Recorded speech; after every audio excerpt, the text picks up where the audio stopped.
Hey beauties, welcome back to my channel and happy Fragrance Friday everybody. In today's video I will be sharing some of my favorite fresh floral fragrances, perfect for spring. I just went through my collection, picked out some of my favorites. Some of these are new, some of these are old, some of them are incredibly old, but they're new for me. While my fragrance collection is pretty big, I don't own every fragrance under the sun. I couldn't afford to purchase every fragrance, and I am currently under a self-imposed fragrance buying freeze. No more. At least for a little bit. So if you have any fragrances that you love, anything that you think should be on this list, keep the suggestions coming down in the comment section and we will grow and expand this list together. The first fragrance on my list is Castelli. This is from Parfums de Marly, one of my favorite luxury niche fragrance houses, but usually when I'm talking about them, I'm speaking of Delina. Beautiful floral fragrance, but Delina is a little bit more of a woody rose floral. Castelli is a fruity floral, and you can tell it's a little bit more playful, cheerful, perfect for spring. It has top notes of red currant, Bulgarian rose, and white flowers, a heart of plum, mimosa, plumeria petalia, base notes of sandalwood, tonka bean, and vanilla pod. Doesn't that just sound delicious? I think sandalwood, tonka bean, and vanilla, that is like the fragrance trifecta. It is so perfect. That combination of the three, it's just kind of smooth, yummy, a little bit sensual. Okay, so let's go ahead and spray. It is so nice. It's bright, it's fresh, it's feminine. And you know, I only recently realized how much I truly love, and I mean love, fruity floral fragrances. I think I had steered clear of them for such a long time that anytime a new fragrance was released, if it was a fruity floral, I just kind of brushed it off, didn't give it the time of day. But as I've been discovering new fragrances that I really love and enjoy, I'm coming to find that actually no, I do love fruity florals, and of course, fragrance is funny that way. It can be so personal. You can hate an entire category but then zero in on one fragrance that you love. I remember when this launched, it was like, wow, a fragrance that is going to rival Delina. How could this be? Because Delina is such a powerhouse fragrance. How could a niche fragrance house possibly come up with something else that would be right there, able to stand next to it? But they did that with Castelli. It is one of those fragrances that stands out. It is so beautiful. It's so feminine, and it's very decadent, and yet it's light. It's fresh, floral. It's so much fun. I think this is a really wonderful daytime fragrance. If you have a special occasion during the day, this would be beautiful. Next is L'Imperatrice number 3 from Dolce Gabbana. This is another fruity floral fragrance, which is new for me, but it's actually quite old. This was released in 2009, I believe I read. It contains kiwi and watermelon, but don't confuse this with the body splash because it is incredibly sophisticated. It is so beautiful. This fragrance just sort of overtakes me every time I spray it. It is so amazing. It's captivating. It is so fruity and floral, and it's almost like half fruit, half floral. It is the perfect combination. It's kind of robust and yet soft at the same time. I don't know how they did what they did, but it is incredibly beautiful. So feminine, slightly sweet. It's sweeter than Castelli, but it's also brighter. And I think because it doesn't have the sandalwood, vanilla, tonka bean, those sensual notes that kind of bring it back down to earth, it kind of grounds the fragrance, gives it some sensuality. I know it does have some musk, I believe, but it's just sort of this burst of freshness. It kind of lifts you up and it keeps you there, and you just kind of float in this very airy space of fragrance. It's beautiful. Definitely daytime. It's a daytime fragrance. It's a fun, flirty fragrance. This would be beautiful for a day date or a first date. Anytime I start smelling this fragrance, I just get addicted. I want to spray it all over the room, spray it all over my entire body, spray it in my hair, everywhere. I go crazy for it. It is so lovely and not something that I would have ever expected to fall in love with. Here I have a classic floral. This is Gucci Bloom, the original. I love this fragrance, and this little bottle is almost gone. Oh, I can hear a little bit in there. It's been a while since I've talked about this. And I know they've launched so many different interpretations of Gucci Bloom, and I find them all to be somewhat disappointing. Now, that is just my opinion. Please no one take offense. But I guess it's because I just love the original so much. I thought some of the other fragrances would be even better, and yet they fall a bit short. It is so soft, so elegant. It's just creamy and dreamy. I always pick up a lot of the tuberose, which gives it that creaminess. It's just like walking with a giant bouquet of white flowers, or walking through a field of white flowers. There is a little bit in there. According to the fragrance description, it opens fully at once with a trio of highly concentrated noble ingredients: jasmine bud extract, natural tuberose absolute, and Rangoon creeper, the flower that embodies the Gucci Bloom scent story's concept and name as it changes color from white to pink and then finally to red when it blooms. Never overpowering, somewhat simple, but beautiful because of its simplicity. Just a really gorgeous fragrance. If you love light florals, Gucci Bloom is for you. Another beautiful soft floral fragrance that I love for spring is Oscar de la Renta Bella Blanca.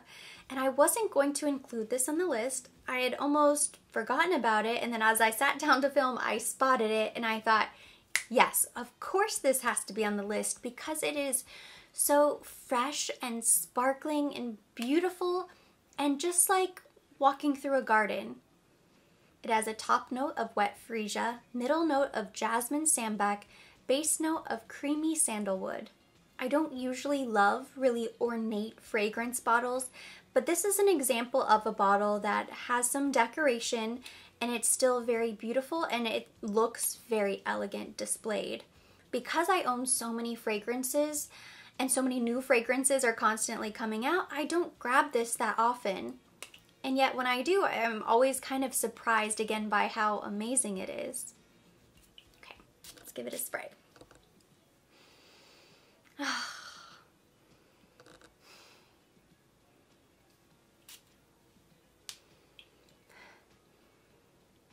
Now this smells to me like a fruity floral. It just does. And yet it's not categorized that way, and it has the sandalwood. They describe it as a sensual fragrance. And I wouldn't necessarily put that label on it. And it's not that it couldn't be a very sensual, sexy fragrance on the right person, but to me, this is just very light and fresh.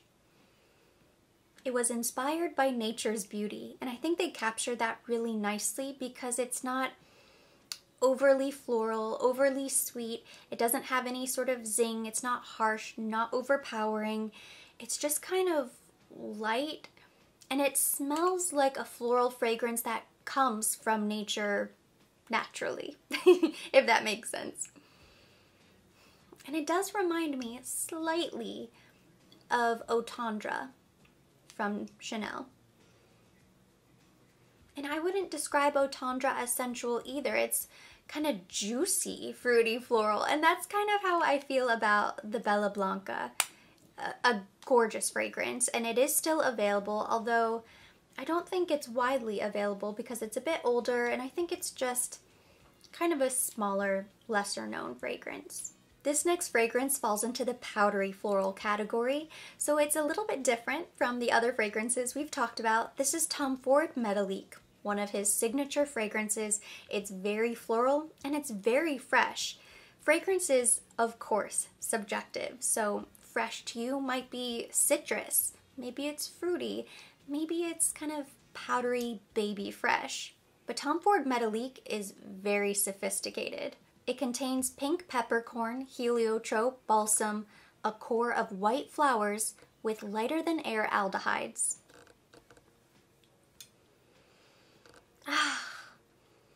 It is so yummy.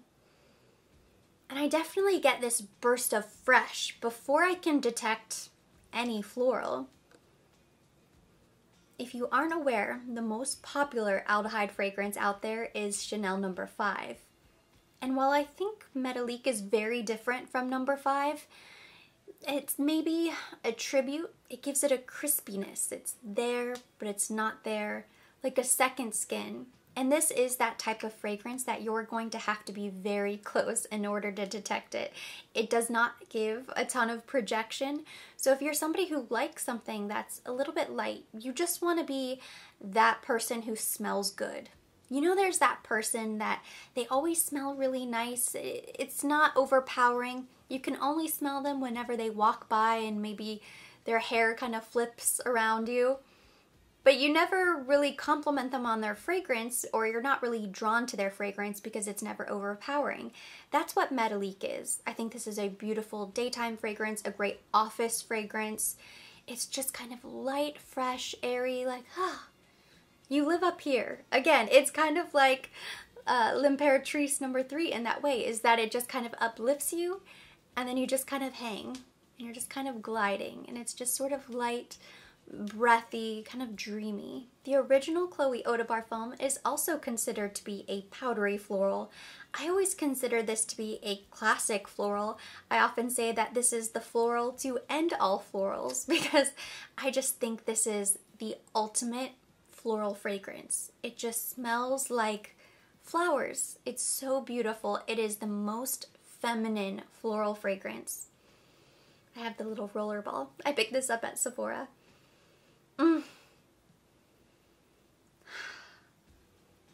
Chloe has top notes of peony, lychee, springtime freesia and honey, a heart of rose, base notes of amber and elegant cedarwood. To me, Chloe will always be timeless. It is such a classic, modern fragrance. I remember smelling this years ago, maybe close to 10 years now. It's been a while.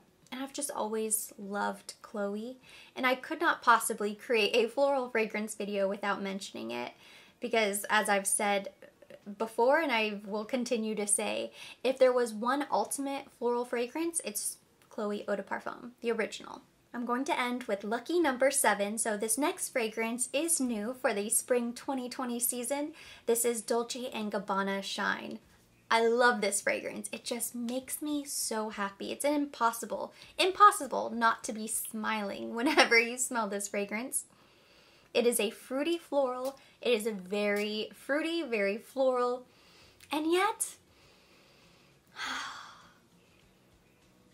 when it dries down, it is so sensual. It's a little bit sexy date night, maybe evening. But it's so sweet and fruity right off the top. It's kind of the best of both worlds. If you are a one fragrance type of gal, this could be your one fragrance, and it has some versatility to it, so I think you could get a lot of wear out of it. It has top notes of mango and grapefruit, a heart of jasmine and orange blossom, and base notes of blonde woods, sandalwood, and musk. I think I have officially gone nose blind. You know those commercials? But instead of not being able to smell the bad scents around me, I just can't smell anything. There's a lot going on, but I do love this fragrance. I know I love it because I hate this bottle and I purchased it anyway. It's not terrible. You know, sometimes I look at it and I think, oh, okay, it's cute. I don't mind the fact that it's bright yellow, but I just prefer very simple, very classic bottles. Something like this I think is gorgeous. It just looks so understated, elegant. This doesn't do anything for me, but the fragrance is killer. And that completes my list of fresh floral fragrances perfect for spring. Thank you so much for watching. Hopefully you enjoyed this video. If you liked it, give it a thumbs up. Leave me your comments, questions, your recommendations, down below in the comment section. I'm gonna start making a list of all of the fragrances that you tell me to try, because as many fragrances as I have had the opportunity to smell, you guys are constantly throwing out new names that I have never heard of before. So as soon as quarantine is lifted, I'm going to go seeking out all of these very unique, hard to find fragrances. So drop me a comment. We will keep the conversation going there. As always, I will be linking everything mentioned, everything today on my face, down in the description box for your convenience. And for more videos like this, don't forget to subscribe and hit the notification bell.